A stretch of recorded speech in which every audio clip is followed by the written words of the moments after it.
જેમાં કમોસમી વરસાદ વચ્ચે દ્વારકાના દરિયામાં પણ કરંટ જોવા મળી રહ્યો છે। અરબ સાગરમાં ડિપ્રેશન હોવાને કારણે દરિયાકાંઠે કરંટ જોવા મળી રહ્યો છે।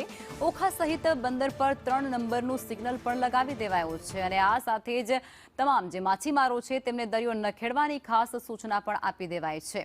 હવામાન વિભાગ દ્વારા ભારે પવન સાથે વરસાદની આગાહી કરાઈ છે અને તે પગલે આજે દ્વારકાના દરિયામાં પણ કરંટ જોવા મળી રહ્યો છે।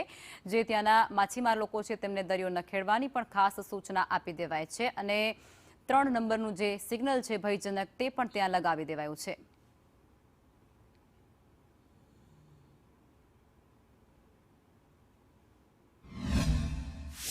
દેવભૂમિ દ્વારકા જિલ્લામાં ઓખા બંદર ઉપર 3 નંબરનું સિગ્નલ લગાવી દેવામાં આવ્યું છે અને ખાસ કરીને જે અરબી સમુદ્રમાં લો ડિપ્રેશનને લઈને ક્યાંક ને ક્યાંક ભારે પવન અને વરસાદની જે આગાહીને પગલે આજે યાત્રાધામ દ્વારકાનું જે અરબી સમુદ્ર છે ત્યાં ભારે કરંટ જોવા મળ્યો છે। દરિયા ઉપરથી સીધો જ અંદાજે 40 થી 50 કિલોમીટરની ઝડપે પવન ફૂંકાઈ રહ્યો છે અને જે દરિયામાં કાંઠો છે ત્યાં જે કરંટ જોવા મળી રહ્યો છે અને હાલમાં કહી શકાય કે જે ઓખામાં 3 નંબરનું સિગ્નલ હોય ને ક્યાંક જે દરિયામાં ભારે પવનને લઈને માછીમારી ભાઈઓને દરિયો ન ખેડવાની સૂચના ફિશરીઝ ખાતા દ્વારા તેમજ કોસ્ટગાર્ડ દ્વારા પણ એલાન કરવામાં આવ્યું છે અને જેટલી પણ બોટો દરિયામાં હોય તેમને પરત પાછી બોલાવી લેવાની સૂચન પણ આપવામાં આવી રહ્યું છે।